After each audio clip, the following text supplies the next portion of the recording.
Bonjour et bienvenue dans cette vidéo. Aujourd'hui, on va essayer de s'y retrouver entre les départements, les circonscriptions, les cantons, les communautés de communes, etc.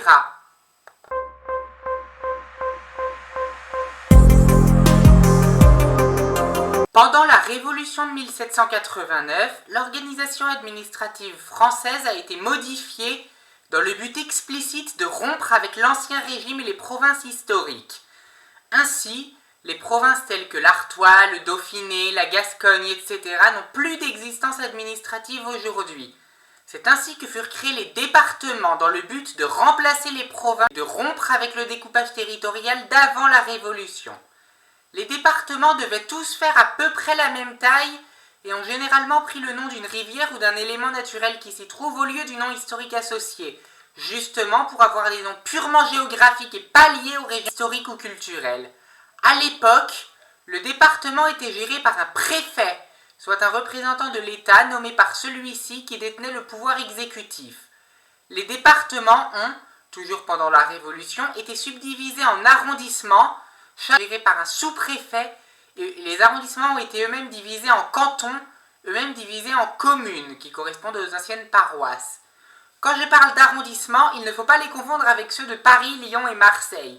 Les arrondissements départementaux existent encore aujourd'hui, ils sont encore dirigés par un sous-préfet, les sous-préfectures étant leur chef-lieu. Ils servent donc à déterminer où tel sous-préfet a du pouvoir. Les cantons, quant à eux, servent uniquement pour les élections départementales et régionales, étant des circonscriptions électorales, où on élit un conseiller par canton. Le découpage n'est pas le même que pour les élections législatives, où on appelle ça des circonscriptions, mais la fonction est la même. Juste, ça concerne des élections différentes. En 1955, une nouvelle division administrative apparaît. On crée les régions, qui regroupent chacune plusieurs départements. L'État voulait mettre en place un échelon supplémentaire entre lui et le département. Là encore, un préfet de région détient le pouvoir exécutif et préside un conseil régional.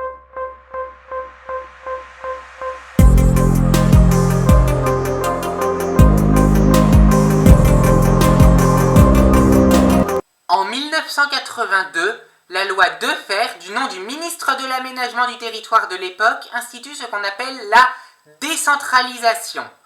Avant cette loi, les communes, les départements et les régions étaient sous tutelle de l'État. Toute décision d'un conseil municipal devait obligatoirement être validée par le préfet du département, donc par l'État, puisqu'il en est un représentant. Ce même préfet détenait le pouvoir exécutif de son conseil général et de son conseil régional s'il était préfet de région. La loi Defferre donne aux communes, aux départements et aux régions le statut de collectivité territoriale. En clair, cela signifie qu'ils ont davantage d'autonomie, peuvent prendre des décisions sans l'avis du préfet, bien que celui-ci puisse saisir le tribunal administratif si une décision est illégale. Mais désormais, la plupart des décisions sont prises sans le consulter. De plus, le conseil général d'un département et le conseil régional sont présidés par un élu, et non plus par un préfet nommé par l'État. Cette loi signifie aussi que le partage des tâches entre chaque collectivité territoriale est plus clair. On détermine clairement qui gère quoi. C'est ainsi que les communes se retrouvent à devoir gérer les écoles primaires, le tri des déchets, les cimetières, l'acheminement de l'eau potable. Les départements gèrent les collèges, les routes, l'action sociale. Les régions ont la gestion des lycées, du développement économique ainsi que de certains hôpitaux de villes moyennes. Cette loi est toujours applicable aujourd'hui.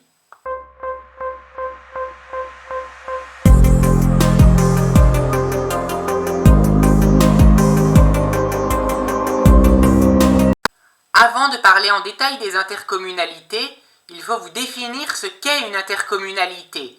Il s'agit d'un ensemble de communes voisines qui se regroupent entre elles pour mettre en commun leur budget et gérer ensemble une ou plusieurs des compétences à confier aux communes.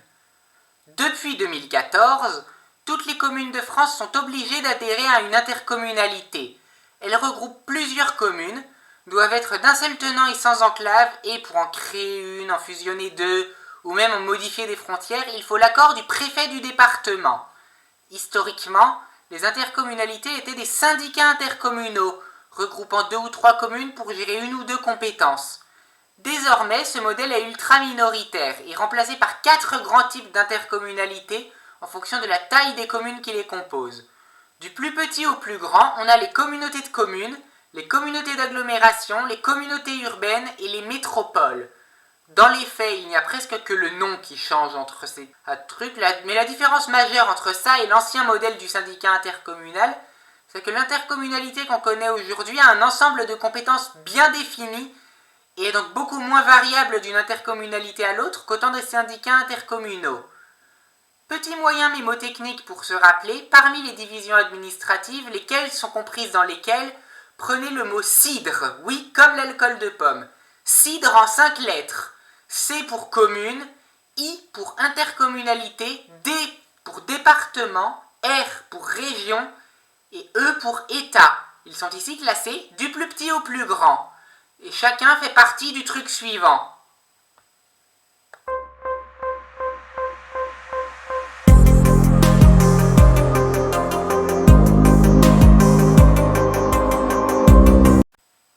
En France, on est spécialiste pour avoir tout un système bien organisé, bien structuré, avec des règles bien claires, et toujours une ou deux exceptions pour faire chier le monde. C'est comme ça dans notre langue, et c'est aussi comme ça que fonctionne notre découpage administratif. L'exception la plus connue est celle de Paris, qui est à la fois une commune et un département. C'est un cas unique en France, un département qui n'a qu'une seule commune. Jusqu'en 2019, le conseil municipal et le conseil départemental de Paris étaient distincts, chacun exerçant ses compétences propres sur le territoire de la capitale. Depuis 2019, les deux institutions ont fusionné dans une seule qui s'appelle le Conseil de Paris. Celui-ci est présidé par le maire de Paris, élu lors des élections municipales, mais possède à la fois les compétences d'une commune et celles d'un département.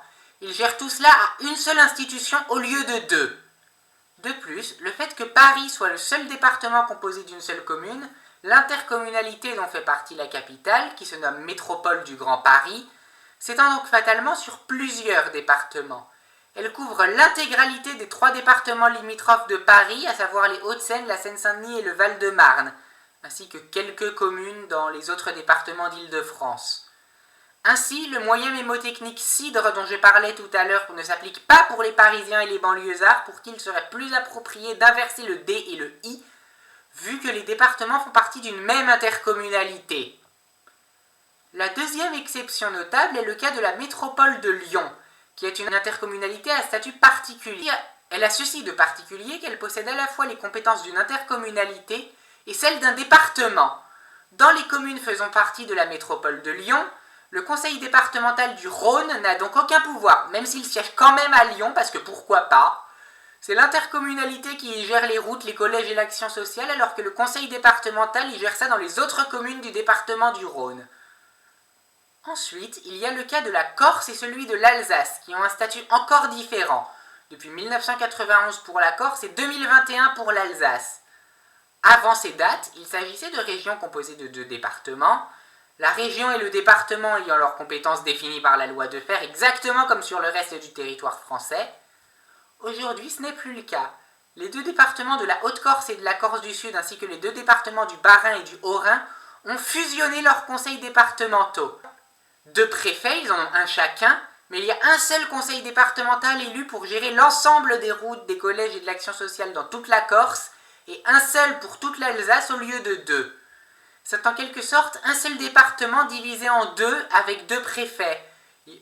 2 préfets de département en Corse, un à Ajaccio et l'autre à Bastia, et 2 préfets de département en Alsace, un à Strasbourg et l'autre à Colmar.